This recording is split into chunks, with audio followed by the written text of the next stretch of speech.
Hi friends, అందరికీ నమస్తే అండి. ఈరోజు నేను మా అమ్మ వాళ్ళ ఇంటికి అయితే వచ్చానండి. ఎందుకు వచ్చానంటే మా నాన్నగారు చనిపోయిన రోజు ఇదిగోండి, సెప్టెంబర్ 2వ తారీఖు 2020లో చనిపోయాడు మా నాన్న. ఈ రోజుకి చనిపోయి 5 సంవత్సరాలు పూర్తయి 6వ సంవత్సరంలో అడుగు పెట్టామన్నమాట. అందుకని వచ్చాను మా అమ్మ వాళ్ళ ఇంటికి నేను.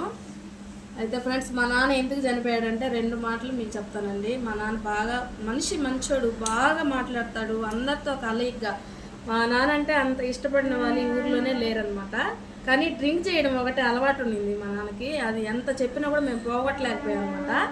లాస్ట్ స్టేజ్లో కొంచెం కిడ్నీలు ఇన్ఫెక్షన్ అయి ఉన్నాయి, ఇప్పటికైనా మీరు తాగుడు మానేస్తే తగ్గిపోద్దని చెప్పారు. కానీ మా నాన్న వినలా. చెప్పిన దగ్గర నుంచి ఎక్కువ తాగడం మొదలుపెట్టాడు. దానివల్ల ఆయనకి ఎక్కువగా కిడ్నీలు పాడైపోవడం, లివర్లు కూడా దెబ్బతినిపోవడం, అంటే స్మోక్ చేసేవాడు, బీడీలు తాగేవాడు. అట్లా చేసుకోవడం వల్ల మా నాన్న తొందరగా చనిపోయాడండి. లేకపోతే మా నాన్న ఇంకా మా మధ్యలో ఉండేవాడు అనమాట. ఇది ఎందుకు నేను చెప్తున్నానంటే, ఇట్లాగ డ్రింక్ చేసేవాళ్ళు కానీ, స్మోక్ చేసేవాళ్ళు కానీ అలవాట్లు తగ్గించుకోండి అని చెప్తున్నా. మీరు చెప్పాను దాని కాదు. కాకపోతే ఒక వ్యక్తి మన కుటుంబం నుంచి మనకి దూరం అయిపోయారంటే ఆ బాధ మనకి జీవితాంతకాలం ఉంటుంది. మేము 6 సంవత్సరాలు అవుతున్నా మా నాన్న తలుచుకుని నాకు ఇప్పటికీ ఏడుపు వస్తుంది.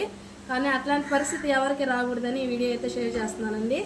ఓకేనా? వీడియో నచ్చితే ప్లీజ్ లైక్ చేయండి, సపోర్ట్ చేయండి, కామెంట్ కూడా చేయండి. Thank you for watching friends. Bye.